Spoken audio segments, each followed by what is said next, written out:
Assalamualaikum warahmatullahi wabarakatuh. Bismillah, masyaallah, la yasuqul khaira illallah. Bismillah, masyaallah, ma kana min ni'matin faminallah. Bismillah, masyaallah, la yasrifu su'a illallah. Bismillah, masyaallah, la hawla wa la quwwata illa billahil aliyyil azim.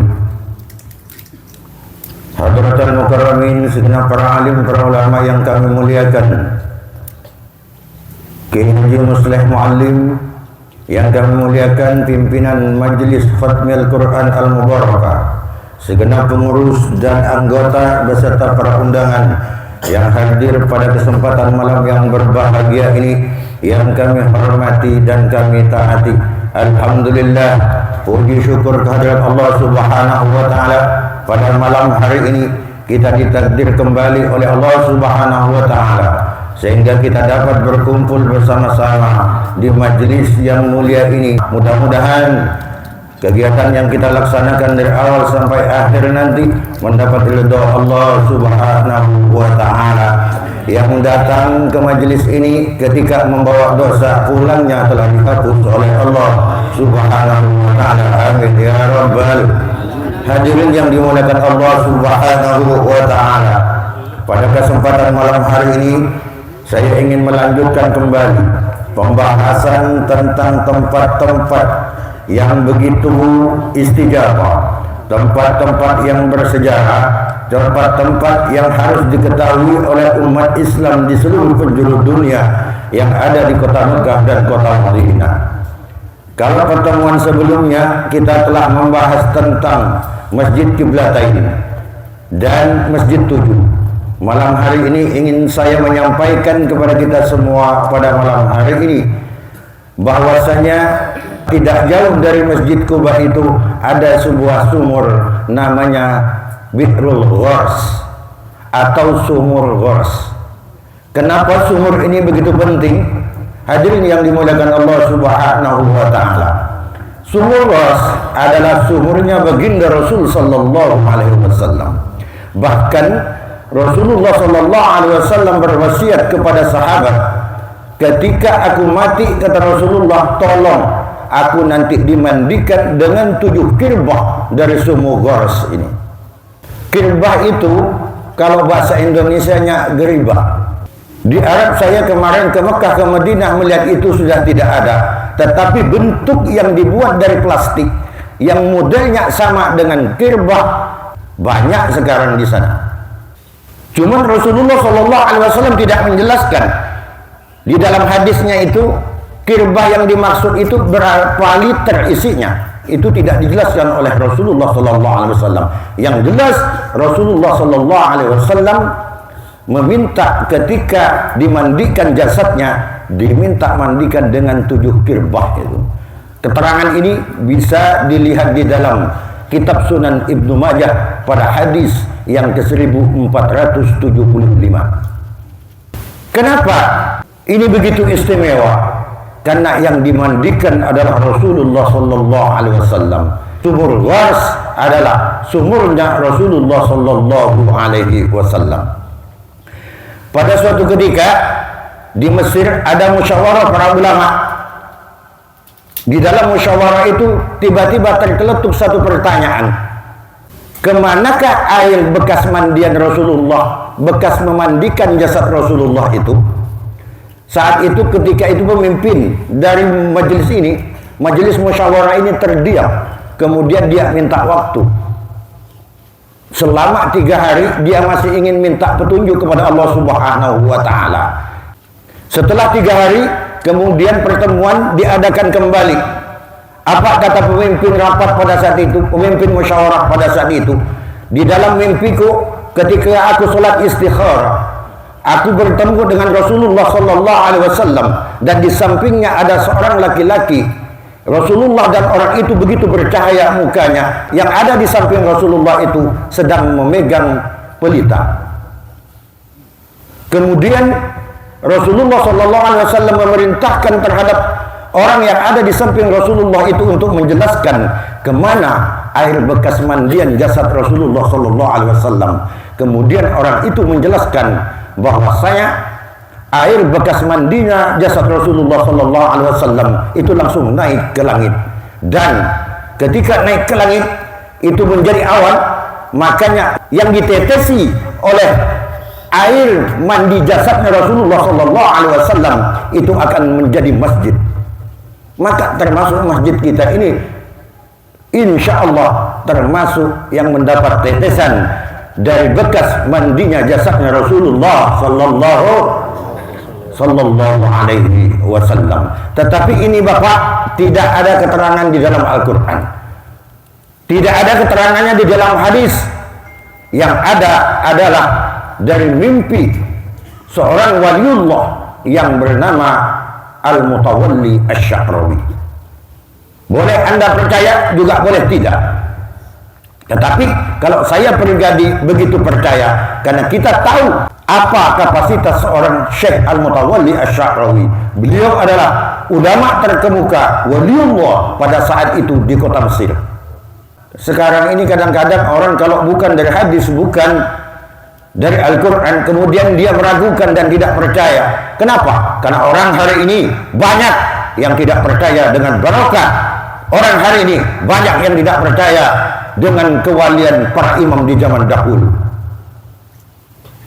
Meskipun ada juga ada dalam keterangan di dalam kitab Daqaiqul Akhbar itu dijelaskan bahwa masjid-masjid yang dibangun di atas tanah di bumi ini itu semuanya itu karena ada tetesan dari nur Rasulullah Sallallahu Alaihi Wasallam. Ada dua riwayat tentang masjid yang dibangun di muka bumi ini. Maka beruntunglah apa kalau di setiap kampung di daerah itu didirikan masjid, karena itu adalah tetesan dari air bekas memandikan jasad Rasulullah Sallallahu Alaihi Wasallam. Bagi bapak-bapak yang ingin tahu seperti apa wujud dari Bi'rul Ghars ini, saya posting itu di Facebook videonya. Silakan dilihat di Facebook saya, itu ada itu. Sumul Ghars itu seperti apa. Dia diameternya hanya sekitar 3 meter, kedalamannya hanya sekitar 5 meter. Dan sekarang di situ sudah dialirkan pakai apa namanya itu? Keran. Jadi kalau kita ngambil air sudah tidak perlu menimbak lagi, sudah ada tinggal kerannya saja diputar, akan keluar air di situ. Kalau Anda ingin barokah, nanti silakan cari. Itu tidak jauh dari Masjid Kuba. Kalau dari Madinah, itu perkiraan antara 4 sampai 5 km saja. Yang selanjutnya ada Jabal Rahmah. Jabal Rahmah ini ketinggiannya hanya sekitar 70 meter saja. Dia tidak jauh dari Padang Arafah. Makanya orang yang haji yang wukuf di Padang Arafah, pasti dia datang ke Jabal Rahmah. Apa Jabal Rahmah itu? Jabal Rahmah itu artinya gunung kasih sayang. Kenapa disebut dengan gunung kasih sayang? Karena di situ di dalam riwayat dijelaskan tempat pertemuan antara Nabi Adam alaihissalam dan Siti Hawa, yaitu kakek dan nenek kita. Setelah diusir oleh Allah dari surga, kemudian dipertemukan di Jabal Rahmah ini. Makanya orang ke sana itu banyak berdoa munajat di Jabal Rahmah ini. Kadang kalau dengan suami istrinya berdoa minta dilanggengkan perkawinannya. Yang belum punya jodoh kadang munajat di situ minta kepada Allah Subhanahu wa taala agar dimudahkan jodohnya. Itulah Jabal Rahmah. Hanya saja banyak peziarah ke Jabal Rahmah ini yang tidak tahu adab. Kenapa disebut tidak tahu adab? Di sana itu ada tuguhnya, sudah dilarang kita itu menulis, merusak semua yang ada di Jabal Rahmah itu. Tapi sekarang Pak, banyak tulisan di batu-batunya itu. Yang banyak itu justru tulisan Indonesia. Artinya orang Indonesia yang banyak kurang ajar yang berziarah ke sana. Mau dapat berkah dari mana? Kalau datang ke sana hanya merusak, tak boleh. Silakan berdoa, tapi jangan merusak. Banyak tulisan macam-macam. Ada tulisan bahasa Indonesianya, bahkan beda tulisan Madura. Berarti yang Madura sih nulis. Ketimun sampean umroh atau haji, seentar sak ngerosak ke Jabal Rahmah itu. Jadi pertemuan antara Nabi Adam dan Siti Hawa. Karena ketika diusir oleh Allah dari surga, di dalam riwayat Nabi Adam itu diturunkan di kota Mesir. Ada juga pendapat yang mengatakan di kota Taif. Kalau Siti Hawa itu disebut dengan kota Jeddah. Bandara internasionalnya ada di Jeddah. Kenapa kota itu dinamakan kota Jeddah? Jeddah itu dari lafaz jaddun, jaddatun. Kalau jaddun itu kakek, kalau jaddatun itu nenek. Disebut Jeddah. Kenapa? Karena di situ adalah turunnya pertama kali nenek kita, yaitu Siti Hawa, dikenallah dengan Jeddah hari ini. Jadi tempat turunnya Siti Hawa. Makanya di Jeddah itu perempuannya cantik-cantik di Arab itu. Yang laki-lakinya ganteng-ganteng. Seandainya dulu Siti Hawa diturunkan di Sungai Kinjil, tak kira bersih bendeng nih bin, potong jangulinya. Itulah yang disebut Jabal Rahmah. Cuman sekarang pasca saya pulang umroh kemarin, saya dapat telepon dari kawan saya di Mekah sana, Jabal Rahmah sekarang ditutup, dipagari, tak bisa lagi naik ke sana. Kenapa? Karena akan dibangun oleh pemerintah Arab Saudi, akan dibangun. Selanjutnya Jabal Sur atau Bukit Banteng. Jabal Sur ini adalah gunung tempat persembunyian Rasulullah SAW ketika dikejar oleh kafir Quraisy pasca Rasulullah melaksanakan hijrah dari kota Mekah ke kota Madinah. Kenapa Rasulullah hijrah? Rasulullah hijrah karena diperintahkan oleh Allah Subhanahu wa taala, karena di kota Mekah pada saat itu sudah tidak kondusif lagi. Orang-orang kafir sudah mulai mengancam terhadap keselamatan jiwa Rasulullah sallallahu alaihi wasallam. Kemudian datang perintah dari Allah untuk hijrah. Makanya pada saat Rasulullah akan hijrah itu, kemudian terdengar oleh orang-orang kafir Quraisy, baik itu kaum Quraisynya, kaum Aus, Khazraj, dan semua suku-suku yang ada di sana membuat musyawarah di sebuah gedung pertemuan bernama Darul Arqam. Di situ disepakati bahwasanya Nabi Muhammad tengah malam akan didatangi rumahnya. Dari setiap kabilah itu ada utusan dipilih pemuda yang paling kekar, yang semuanya akan mengepung tempat Rasulullah, kediaman Rasulullah sallallahu alaihi wasallam. Pada malam itu tetap tidak kemana-mana Rasulullah, hanya didampingi oleh Sayyidina Ali bin Abi Thalib karramallahu wajhah, sepupunya atau menantunya. Hingga karena Rasulullah sudah tahu rumahnya dikepung, apa kata Rasulullah? Hei Ali, maukah engkau menggantikan tempat tidurku? Kau pakai selimutku? Siap ya Rasul, aku siap. Itu sahabat zaman dulu, Pak. Bukan menggantikan rumah, bukan menggantikan kendaraan, tapi menggantikan pertaruhannya nyawa. Mau Sayyidina Ali. Jadi ketika sudah dikepung rumahnya, Sayyidina Ali memakai selimut, Rasulullah berbaring di tempat tidurnya Rasulullah sallallahu alaihi wasallam. Rasulullah setelah sholat sunat, kemudian dia membuka pintu keluar. Di depannya sudah berjejer mengepung semua orang-orang kafir itu. Kemudian Rasulullah ketika keluar membaca surat Yasin ayat yang ke-9. Wa ja'alna min baini aydihim sadda wa min khalfihim sadda fa'agsaynahum fahum la yubsirun. Dan aku menjadikan di depan mereka itu dinding yang kokoh, di belakangnya juga dinding yang kokoh. Fa'agsaynahum fahum la yubsirun. Kemudian mereka semua tak bisa melihat. Santai saja Rasulullah sallallahu alaihi wasallam itu keluar dari rumahnya di depan para kaum kafir Quraisy yang sedang mengepung rumahnya. Akhirnya sampean mun berderaja ahon dan becek Pak. Wa ja'alna min baini aydihim sadda wa min khalfihim saddan fa arsalnahum fa hum la yubsirun. Insyaallah sampai nyetepin 500. Becek ya. Jadi Rasulullah baca itu, Pak. Karena bacaan ini, kenapa bacaan itu kadang-kadang tidak makbul, Pak? Tergantung siapa yang baca. Setelah keluar, terus kemana Rasulullah? Rasulullah langsung menuju ke rumah Sayyidina Abu Bakar, mengajak Sayyidina Abu Bakar, Abu Bakar, engkau ikut aku, kita hijrah. Tetapi apa arah Rasulullah ketika hijrah? Tapi justru beliau berlawanan arah. Dia menuju ke selatan, ke Gua Sur yang dimaksud itu. Padahal ke kota Madinah bukan ke arah selatan. Kenapa itu Rasulullah lakukan? Ditanya oleh Abu Bakar, ya Rasul, kenapa kita ke selatan? Bukankah kita akan hijrah ke Madinah? Ya Abu Bakar, kalau kita langsung menuju ke arah Madinah, kita akan dikejar oleh orang-orang kafir itu, dan kita akan terkejar. Tapi kalau kita ke selatan dulu, mereka tidak akan pernah menyangka bahwa kita berlawanan arah dengan mereka. Itu strategi Rasulullah SAW. Kemudian naik Rasulullah SAW dengan Sayyidina Abu Bakar ini ke Jabal Sur. Jabal Sur itu ketinggiannya itu diperkirakan sekitar 1405 meter tingginya. Coba bayangkan, Pak, bagaimana perjuangan junjungan kita Rasulullah ketika memperjuangkan Islam ini. Selama 3 hari 3 malam Rasulullah berada di situ. Siapa yang mengikuti Rasulullah untuk menghilangkan jejak Rasulullah yang naik ke Jabal Sur?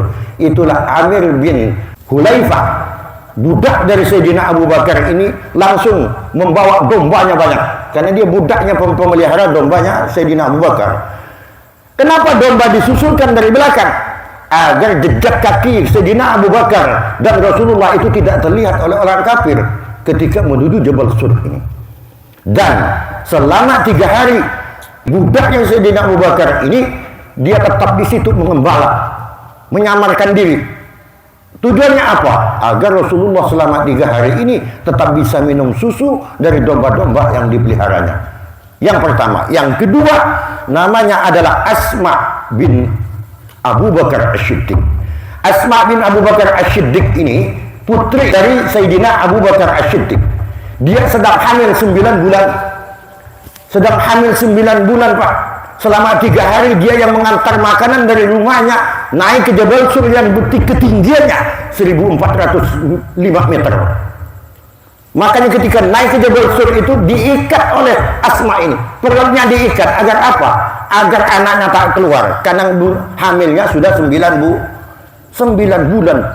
Seorang hamil 9 bulan naik ke Jabal Sur yang ketinggiannya segitu, demi membela Rasulullah Sallallahu Alaihi Wasallam. Makanya apa kata Rasulullah? Ada di dalam kitab Fathul Bari, Syarah Sahih Bukhari, hadis yang ke-4079. Silakan dilihat di sana. Diceritakan Rasulullah bersabda bahwa Asma, ketahui oleh engkau ya Asma, ketika engkau naik ke Jabal Sur untuk melayaniku, engkau mengikat perutmu dengan ikat pinggang, maka saksikan olehmu nanti di surga engkaulah satu-satunya manusia yang akan diberi sabuk oleh Allah Subhanahu wa taala dengan 2 sabuk di surga Allah Subhanahu wa taala. Orang hamil naik ke atas gunung ketinggiannya 1405 meter. Akhirnya apa? Dikejar oleh orang kafir. Ternyata ada di antara orang kafir ini yang curiga terhadap larinya Rasulullah, hijrahnya Rasulullah ini. Ada yang mengejar ke arah selatan, sampailah ke Jabal Sur. Tapi belum sampai ke Jabal Sur ini, yang nama Syurakah bin Malik ini, ketika melihat Rasulullah itu, kudanya langsung duduk, tak mau dia maju. Jadi dipukul kena Syurakah ini, berdiri, suruh maju, tak mau maju dia. Akhirnya setelah berapa kali dilakukan itu, kemudian Syurakah ini punya firasat, ini firasat tidak baik. Akhirnya dia kembali. Tapi ada beberapa dari orang kafir itu sampai di Jabal Sur itu, bahkan sampai di pintu Jabal Sur. Kemudian ketika berbincang-bincang, mereka berdebat bahwa di Jabal Sur ini diperkirakan akan ada Rasulullah di dalam Jabal Sur itu. Kata satunya, tidak mungkin Rasulullah berada di gua Jabal Sur ini. Kata temannya yang lain, buktinya apa kalau Rasulullah tidak ada di dalam gua Jabal Sur ini? Kamu lihat itu laba-laba itu. Itu laba-laba di pintu masuknya Jabal Sur itu penuh. laba-laba ini. Rupanya ketika Rasulullah SAW dan Sayyidina Abu Bakar masuk ke Gua Sur itu, langsung laba-laba yang membuat sarang, Pak. Langsung membuat sarang. Akhirnya seolah-olah di dalam Gua Sur itu tidak ada orangnya di situ. Padahal Rasulullah baru saja masuk. Makanya laba-laba itu yang membantu Rasulullah di antara binatang yang membantu perjuangan Rasulullah SAW. Tapi ada binatang yang kurang ajar pada saat itu tuh. Apa? Cecak. Jadi cecaknya bunyi terus, seolah-olah dia mengatakan ari dolem Nabi untuk bakar budi dolem. Makanya kita itu disunnahkan oleh Rasulullah membunuh cicak itu, apalagi malam Jumat mau cecak lepas itu hidup. Semuanya adalah bukti-bukti sejarah perjuangan rumitnya, perjuangan junjungan kita Nabi besar Nabi Agung Muhammad Rasulullah Sallallahu Alaihi Wasallam. Kemudian setelah 3 hari Rasulullah berangkat dari kota Mekah, dari Jabal Sur menuju kota Madinah yang dijalani selama perjalanan 7 hari 7 malam yang menggunakan onta milik Sayyidina Abu Bakar As-Siddiq. Dalam satu riwayat itu 8 hari 8 malam, dalam satu riwayat itu 7 hari 7 malam. Sekarang kita dari Madinah ke kota Mekah, kota Mekah ke kota Madinah itu paling-paling antara 6 sampai 8 jam. Itu pun nyaman tidur kita di jalan. Bisnya bagus, tingkat 2, nyaman tidur. Kapan Isya kita mulai berapa? Rasulullah dulu berapa? 7 hari 7 malam untuk sampai ke kota Madinah itu. Begitu perjuangan junjungan kita yang besar Nabi Agung Muhammad Rasulullah Sallallahu Alaihi Wasallam. Makanya Pak, kalau dibanding para sahabat zaman dulu di zaman Rasulullah Sallallahu Alaihi Wasallam, ibadah kita, perjuangan kita untuk agama ini tidak ada apa-apanya, tak ada apa-apa, tak ada apa-apa. Karena tidak ada apa-apanya, tak sebanding dengan para sahabat ketika berjuang dengan Rasulullah menegakkan Islam. Maka paling tidak mari kita ini aktifkan di majelis-majelis seperti ini, biar kita nambah amal, berbanyak baca selawat. Di majelis ini kita pasti baca selawat, di masjid ini kita pasti berdoa, di masjid ini pula, di majelis ini pula kita mendapatkan insyaallah syafaat Rasulullah Sallallahu Alaihi Wasallam. Bapak-bapak sekalian yang dimuliakan Allah Subhanahu Wa Taala, demikian yang dapat kami sampaikan. Insyaallah nanti kita lanjut lagi. Ihdinas siratal mustaqim. Wassalamualaikum warahmatullahi wabarakatuh.